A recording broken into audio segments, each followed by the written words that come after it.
ರಾಯರ ಆರಾಧನೆಯಿಂದ ನಿಯಮೇನ ದೊಡ್ಡ ಪ್ರಮಾಣದಲ್ಲಿ ಮಾಡ್ತಾರೆ. ಅಷ್ಟು ದೊಡ್ಡ ಒಂದು ಖ್ಯಾತಿ ರಾಘವೇಂದ್ರ ಸ್ವಾಮಿಗಳಿಗೆ. ಆದರೆ ನಿಯಮೇನ ಎಲ್ಲರೂ ಟೀಕಾಕೃತ್ಪಾದರ ಆರಾಧನೆ ಮಾಡ್ತಾರೆ ಅಂತ ನಿಯಮ ಇಲ್ಲ.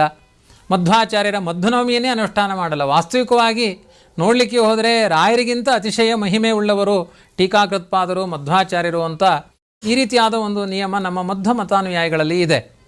ಆದರೂ ಕೂಡ ಅವರಿಗೆ ವಾಯುದೇವರಿಗೆ ಇಲ್ಲದೇ ಇರುವಂಥ, ವಾಯುದೇವರ ಅವತಾರ ಮಧ್ವಾಚಾರ್ಯರು, ಅವರಿಗೆ ಇಲ್ಲದೇ ಇರುವಂಥ ಮಹಿಮೆ ರಾಘವೇಂದ್ರ ಸ್ವಾಮಿಗಳಿಗೆ ಹೇಗೆ? ಈ ಪ್ರಶ್ನೆಯಲ್ಲಿ ನನಗೊಂದು ಯಾರಿಗಾದರೂ ಇಂತಹ ಪ್ರಶ್ನೆಗಳು ಬಂದರೆ ಒಂದನ್ನು ನಾವು ಸರಿ ಮಾಡಿಕೊಳ್ಬೇಕು. ರಾಘವೇಂದ್ರ ಸ್ವಾಮಿಗಳನ್ನು ಮಧ್ವಾಚಾರ್ಯರಿಗಿಂತ ದೂರ ಮಾಡಿ ನೋಡಬಾರ್ದು, ಟೀಕಾಕೃತ್ಪಾದರಿಗಿಂತ ದೂರ ಮಾಡಿ ನೋಡಬಾರ್ದು.